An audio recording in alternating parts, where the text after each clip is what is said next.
numru ta' strumenti li flimkien joħolqu melodija li tpaxxi il-widna. Din hija l-atmosfera li l-pubbliku se jerġa' jibda jesperjenza b'sensiela ta' kunċerti live li se tagħmel l-Orkestra Filarmonika Maltija fit-Teatru Rjali fid-daħla tal-Belt Kapitali bħala parti mill-MPO live li se jsiru dan ix-xahar.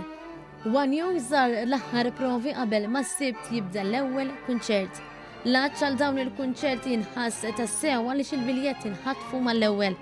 Hekk sar magħna uffiċjal tal-Orkestra Nazzjonali meta staqsejnieh dwar l-aspettattivi tal-orkestra wara xhur il-bogħod mill-udjenza.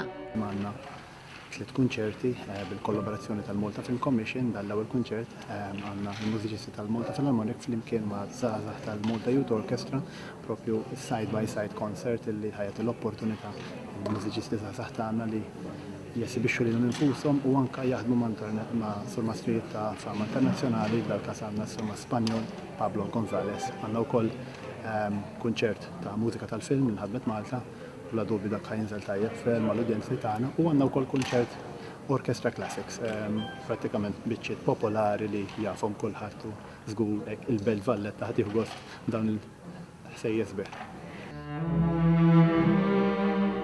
Għal ukoll li fix-xhur li għaddew l-orkestra kienet xorta waħda impenjata billi tella siltiet ta' mużika fuq il-mezzi soċjali li leħqu aktar minn 5 miljuni persuna minn madwar 45 pajjiż u bekk leħqet udjenzi ġodda barra minn xtutna.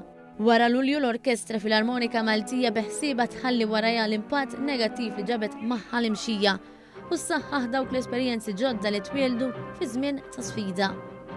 Kull kunċert se jsir skont il-pariri tal-awtoritajiet tas-saħħa.